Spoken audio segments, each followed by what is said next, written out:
Hello everyone, good afternoon. তোমরা সবাই কেমন আছো?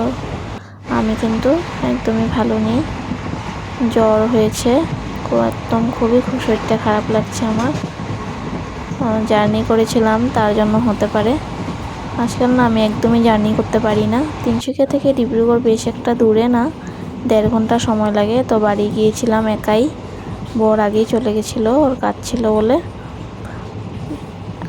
আগে তো শুনতাম যে বাসে উঠলে শরীরটা খুব খারাপ লাগে, গাগুলোয়, মানুষের মুখে শুনেছি, কিন্তু আমার নিজের কোনোদিনও এটা অনুভব হয়নি বা কোনোদিন অসুবিধা পাইও নি। কিন্তু এই 2-3 মাস ধরে আমার খুবই অসুবিধা হয়, আমি বাসে একদমই উঠতে পারি না।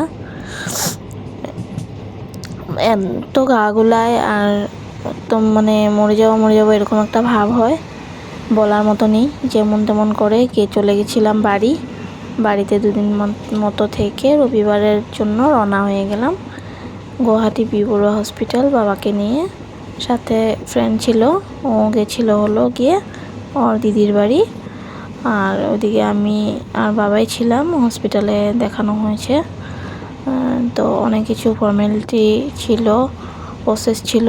তো ওনার কাজ ছিল বলে আসা হয়ে গেছে ডিব্রুগড়, উনি পরে যাবে বলল। তো ওখানের বি-বড়ুয়া হসপিটালের পরিবেশটা খুবই ভালো লেগেছে, কিন্তু ওখানে আমি ভিডিও করতে পারিনি, যেহেতু একটু টেনশন ছিল, অচেনা জায়গা।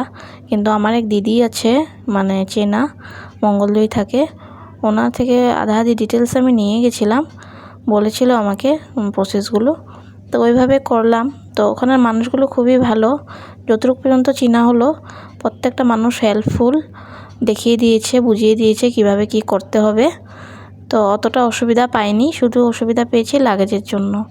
আমরা রুম নিইনি, কারণ একদিনের জন্য রুম নেব, থাকা হবে কিনা না হবে জানি না, টাকাটা নষ্ট হবে, তাই বলে লাগেজটা নিয়ে করছিলাম। তার জন্য খুবই অসুবিধা হচ্ছিল। আর গেছিলাম মাত্র 2 জন, আর একজন থাকলে হয়তো সুবিধা হতো।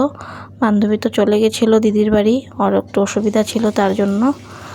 সেখানে ওয়াশরুমে না একটা আজব জিনিস দেখি, খুবই ভালো লাগলো, তার জন্য ভিডিও করে নিলাম, তোমাদেরকেও দেখাই বলে।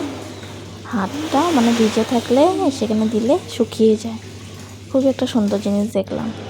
আর ওইদিকে স্টেশনটা একটু ভিডিও করে নিয়েছিলাম, সেরকমভাবে তো ভিডিও করা হয়নি, আর মন মেজাজও ঠিক ছিল না, আর লাগেজ নিয়ে ভিডিও করাটা খুবই অসুবিধা। ওইদিকে বাবাকে বসিয়ে আমি চলে গেছিলাম টিকিট কাটতে। আমরা তো জেনারেলে টিকিট কেটে আসতে লাগা হয়েছে, কারণ স্লিপারে টিকিট ছিল না। এত জলদি তো টিকিট পাওয়া যায় না, 2-3 দিন আগের থেকে বুক করতে হয়। ওইভাবেই আর আসলাম। জেনারেলে না খুব ভিড় হয়, তো টিটি বলেছিল যে কনফার্ম করে দেবে, কিন্তু কনফার্ম করলো না। আমরা ওইভাবেই অন্যদের সিটে বসে এসেছি। ওনারা খুবই ভালো ছিল, যে বুঝতে পেরেছে বেমারি মানুষ নিয়ে আসছি বলে। তো ওইভাবে আসলাম, রাত 2টার পরে দিয়ে গিয়ে সিট পেয়েছিলাম। ওইদিকে আমি জেনারেল টিকিট কাটতে গিয়ে একটু ভিডিও করে নিয়েছিলাম। স্টেশনটা খুবই সুন্দর। আমার গুয়াহাটিটা না খুব ঘোরার ইচ্ছা, কিন্তু আমার কপাল খারাপ যে আমি কোনো সময় গুয়াহাটিটা ভালো করে ঘুরতে পারি না। আগেরবারও গিয়েছিলাম বরের সাথে 2 দিনের জন্য, কামাখ্যা মন্দির, উমানন্দ মন্দির ঘুরেছিলাম। তো এবারও গিয়েছিলাম বাবাকে নিয়ে, আর এবারও ঘোরা হয়নি। লাগেজ নিয়ে কোথায় আর যাব ঘুরতে, আর বেমার যেহেতু, তার জন্য আর ঘোরা হয়নি। জানি না কবে হবে ঘোরা আমার। আর ওইদিকে ডিব্রুগড়ের জন্য আমরা রওনা হয়ে গেছিলাম। 8:55 আমাদের ট্রেন ছিল। তো বসতে সকাল 10:30 হয়ে গেছিলো। এদিকে এসে অনেকই কাজ ছিল, সব ঠিকঠাক করে আবার বরের সাথে চলে আসলাম 2:30টার দিকে। বাড়ির জন্য রওনা হয়ে গেলাম তিনসুকিয়া। এখানেও তো অনেক কিছু কাজ ফেলে রেখে গেছিলাম আমি, তার জন্য এসে পড়েছি। আর ওর অনেক ঠান্ডা লেগেছে, তার জন্য শরীরটা অনেকই খারাপ লাগছে, জ্বর লাগছে। এখানে অনেক কাপড় টাপড় ধুতে হয়েছে, এদিকে রান্নাও করতে হয়। হলেও বরের 2 দিন একটু বাইরে কাজ, তার জন্য আমার দুপুরে রান্নার অত টেনশন নেই।